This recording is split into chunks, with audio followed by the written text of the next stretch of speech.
O Senhor esteja convosco. Proclamação do Evangelho de Jesus Cristo, segundo Mateus. Naquele tempo, entrando em um barco, Jesus atravessou para outra margem do lago e foi para a sua cidade. Apresentaram-lhe então um paralítico deitado numa cama. Vendo a fé que eles tinham, Jesus disse ao paralítico: Coragem, filho, os teus pecados estão perdoados. Então alguns mestres da lei pensaram: este homem está blasfemando. Mas Jesus, conhecendo os pensamentos deles, disse: por que tendes esses maus pensamentos em vossos corações?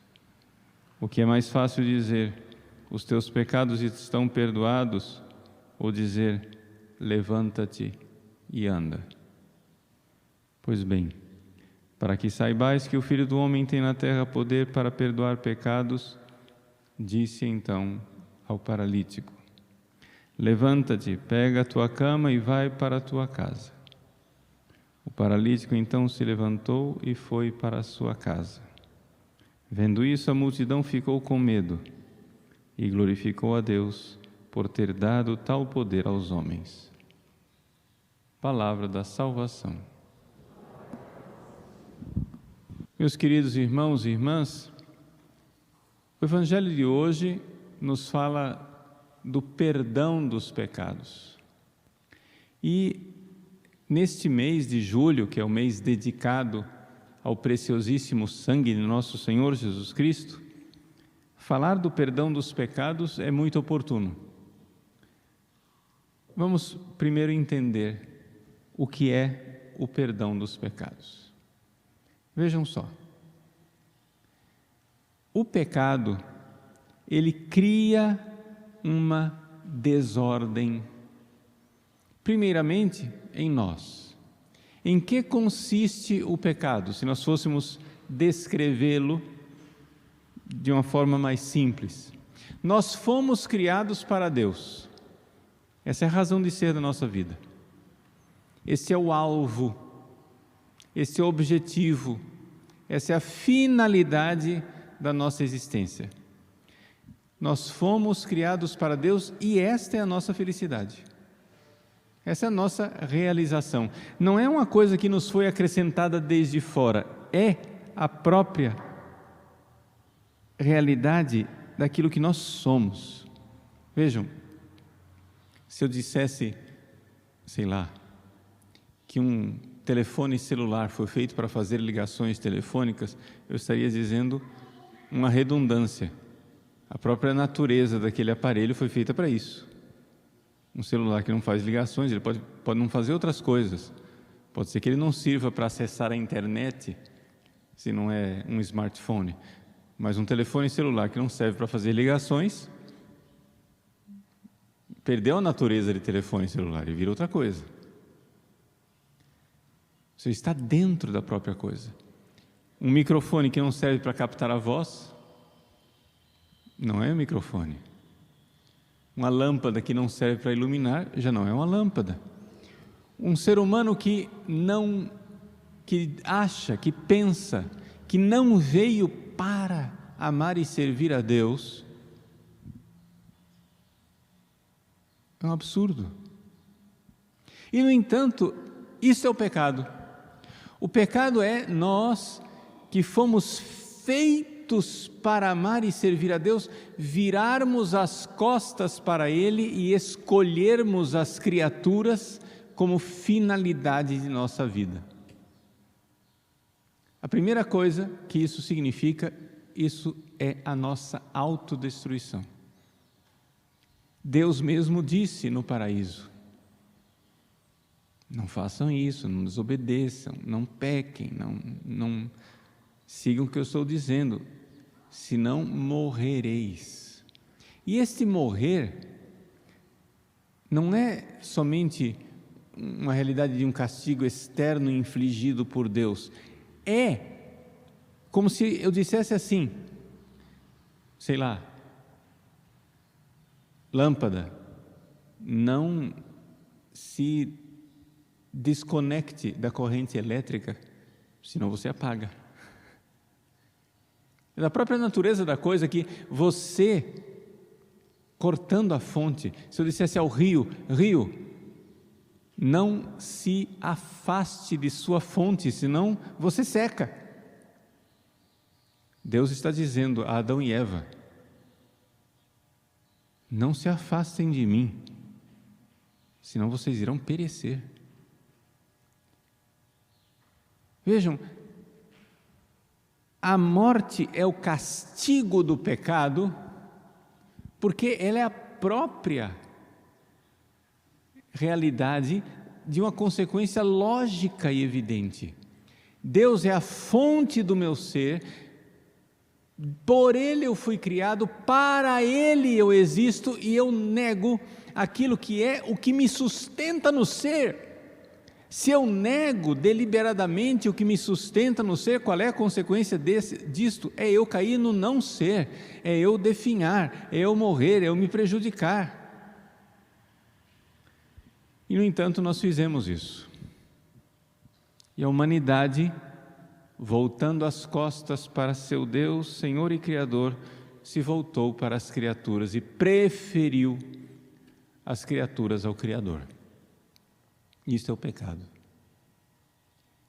Agora, isto é uma destruição, uma tragédia, uma desgraça que o homem não é capaz de reparar. Então, a primeira coisa que o Evangelho nos coloca é a admiração das pessoas ao verem Jesus perdoar os pecados daquele paralítico e depois, com o milagre de levantar o paralítico, provar que ele tinha perdoado mesmo. As pessoas ficaram admiradas não de Jesus fazer os paralíticos andarem, as pessoas ficaram admiradas, glorificando a Deus por ter dado aos homens o poder de perdoar os pecados. Porque, claro, levantar um paralítico não é nada. Perdoar os pecados não é somente um milagre, é um mistério. Como é possível que seres humanos façam isso? E aqui nós então entendemos. É porque Jesus não é somente uma natureza humana como a nossa. Jesus é igual a nós em tudo, exceto no pecado. Ele, como todos os seres humanos, ele tem um corpo, ele tem uma alma. Mas este corpo e esta alma, esta natureza humana, são a natureza humana de uma pessoa divina. Quando Jesus ama, e ama humanamente com a sua alma humana, este amor não é o amor de uma pessoa humana. Claro, é um ser humano, mas não é uma pessoa humana.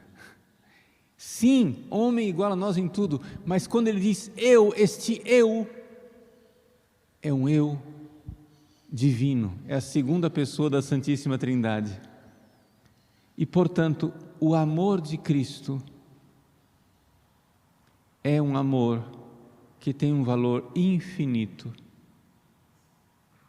porque é o amor de uma pessoa divina. Então, todos os atos de Jesus, os atos de amor de Jesus, são suficientes para redimir a humanidade inteira. Um único ato, um pequeno ato de amor de Jesus já seria suficiente. Jesus não se contentou em fazer um pequeno ato de amor, ele foi, tendo amado os seus, amou-os até o fim e amou de forma extraordinariamente profunda, misteriosa e inenarrável através da cruz. Então, o que é o preciosíssimo sangue de nosso Senhor Jesus Cristo. Nós poderíamos aqui dizer que o sangue de Cristo derramado é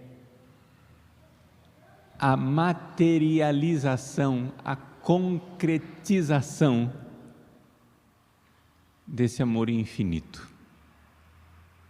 O amor infinito que redimiu nossos pecados porque perdoou nossas ofensas. Nós voltamos as costas para Deus, não somente voltamos as costas para Deus, Deus veio ao nosso encontro nos salvar e nós o matamos.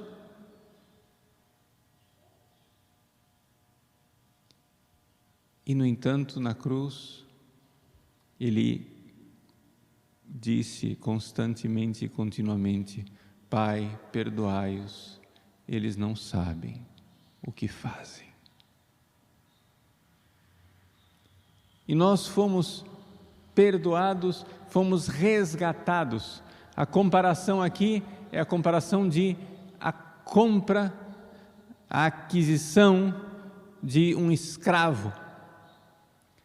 Imagine um escravo, éramos escravos de Satanás, Jesus pagou um preço. A palavra precioso vem de grande preço. Preciosíssimo é um preço infinito. Jesus pagou o preço. Nós fomos resgatados, nós escravos que éramos do pecado e da morte, fomos resgatados não por prata, não por ouro, mas pelo preciosíssimo sangue de nosso Senhor Jesus Cristo, ou seja, pelo amor infinito de Cristo. O sangue de Cristo derramado por nós é uma forma bem concreta, material, física,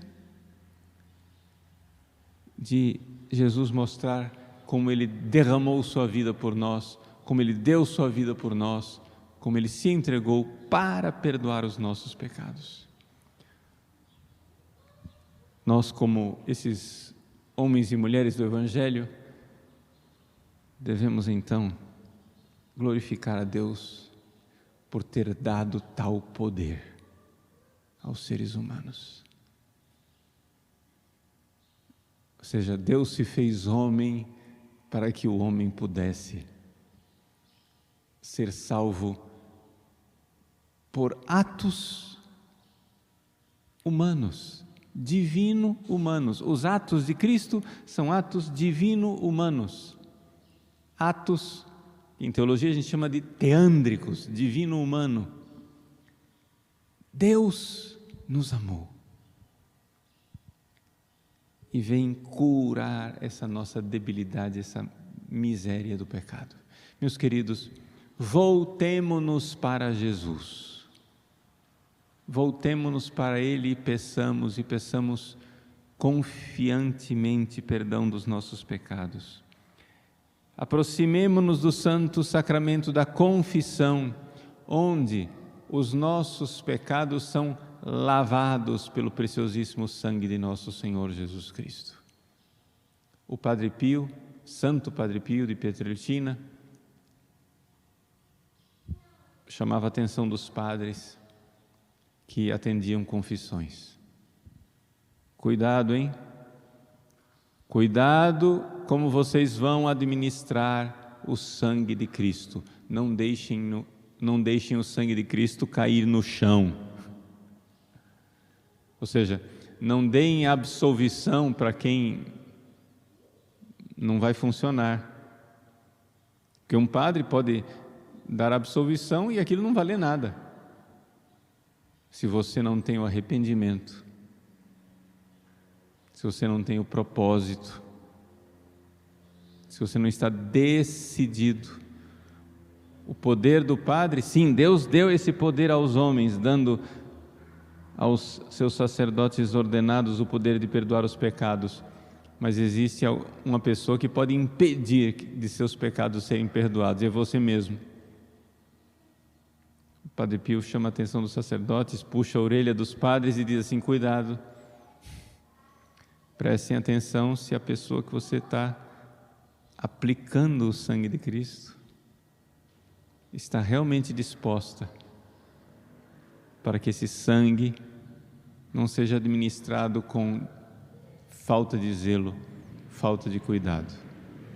Então, cheios desta confiança nesse amor infinito que nos salvou e nos redimiu, o preciosíssimo sangue de nosso Senhor Jesus Cristo, cheios de admiração, de ação de graças, mas também de temor e de tremor, nos aproximamos deste altar para oferecer o santo sacrifício no qual fomos redimidos.